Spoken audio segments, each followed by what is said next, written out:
নিবি কাল কালে বলে কে কালে আমরা 2 সাল কাম করে কিছু ফ্যাসিলিটি নাই আমরা কাল কালে ঠিক কাম হয়ে থাকে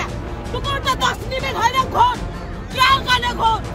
কালে কালে আমাকে খুলাইছে সাহেব 10 মিনিট কাল ওই ভুকা কাম চাইছিলে কালে ভুকা খুলাই যাচ্ছে সাহেব মামাই নাই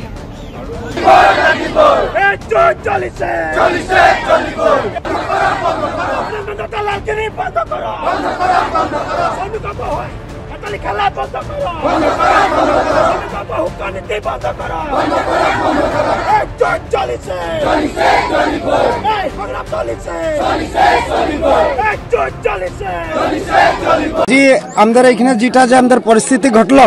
এই ঘটনাটা আজিরে প্রথম নয় এটা ঘটনা 8 বছর আগেও এরকম ঘটনা ঘটে যাইছে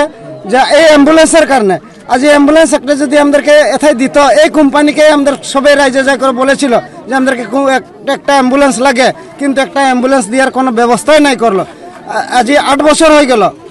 এরকম একটা শ্রমিক আজ 4টা শ্রমিক গেল দ্বিতীয়ত আরও এই যে আমাদের মেডিকেল একটা আছে এখানে আমাদের নিজের একটা কম্পাউন্ডার নাইকে নার্স নাইকে ড্রেসার একটা নাইকে আনকি কোন একটা বেমারে কোন একটা হইলো এই একইটা পিলে তুই এটাই খা এটাই ঝাড়া এটাই বমি এটাই সব কুছ এরকম অবস্থা হয়ে আছে আমাদের শ্রমিকের তো আরো মানে কি বলবি এতনাই দুঃখ এথাই যে মাজরে বাগানটার মানে একদম ব্রিটিশ শাসন মানে বেশি অধিক আজ ঘরের অবস্থা নাই কোনটার অবস্থা নাই কিছু নাই খালি কাম কাম কাম কাম এরকমই কাম করে মানুষকে যে একদম ব্রিটিশ যেরকম যে মানে কাম করায় তো কি করবি রাইজার আমাদের এগুলা ভুগে করে আছে গতিকে ম্যানেজমেন্টকে যে আমাদের এই যে সবাই আজ জাগ্রত হয়ে করে ম্যানেজমেন্টকে এটা ধারণা দেওয়া হয়েছে যে আমাদের এইগুলা অ্যাম্বুলেন্স হেওয়া আমাদেরকে লাগে আর শ্রমিকের উপরে যেগুলো অত্যাচার করছে এইগুলা অত্যাচার আমাদের কিনলে বন্ধ করে কোনে শ্রমিককে ভাল মতো কাম করে যাতে আমাদেরকে সুবিধা দিব লাগে পোনপ্ৰথমে আমাৰ সাংবাদিকসকল আপোনালোকক অশেষ ধন্যবাদ জ্ঞাপন কৰিছোঁ আজি ইয়ালৈ অহাৰ কাৰণে অতি দুখেৰে জনাওঁ যে যোৱাকালি সুশীল দণ্ডাচী আমাৰ শ্ৰমিক এজনে মাজনৈচা বাগিচাৰ তেখেতে সাধাৰণ জ্বৰ আৰু পায়খানা পাতল পায়খানা হোৱাৰ দুখত মানে এম্বুলেন্স নহাৰ দুখত আমি এম্বুলেন্সৰ কাৰণে আমি 6:33 ফোন কৰিছিলোঁ আৰু কোম্পানীয়ে আমাক এম্বুলেন্স দি পঠিয়াইছে 7:45 এই 1.5 ঘণ্টা যিটো এম্বুলেন্সৰ চেলেং 1 কিলোমিটাৰ ৰাস্তা আহিব সময় লগাৰ কাৰণে তেওঁ আমাৰ মাজৰ পৰা হাৰাবলগীয়া হ'ল আৰু অতি দিশৰ এইটোৱে প্ৰথম ঘটনা নহয় তেনে ঘটনা আজি এইটোলৈকে 4বাৰ আজি ছুটু মাজি বুলি আমাৰ মাজৰে এই তেখেতৰ এই এম্বুলেন্সৰ দুখতে মৃত্যুবৰণ কৰিবলগীয়া হৈছিল আৰু লাষ্টত তেখেতৰ ডেড বডিটো আমি ৰিক্সাত আনিবলগীয়া হৈছিল অতি দুখেৰে এই কোম্পানী আৰু এই মেনেজমেণ্টৰ গাফিলতিৰ কাৰণে আমি তেনেকৈ পৰিস্থিতি আমি ভুগিবলগীয়া হৈছে আৰু অতি দুখেৰে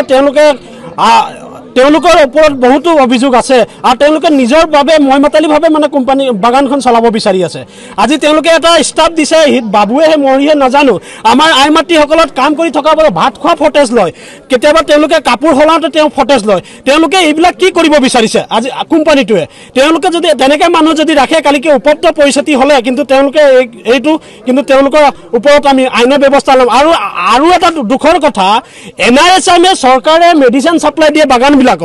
আজি আমি আমাৰ বাগানত NRSM মেডিচিন বিলাক কিন্তু আমাৰ বাগানত মেডিচিন ডিসপেন্সিং সাপ্লাই নাই এই মেডিচিন খিনি কত গৈছে তেওঁলোকে হয়তো ব্লেকত বিকিবলগীয়া হৈছে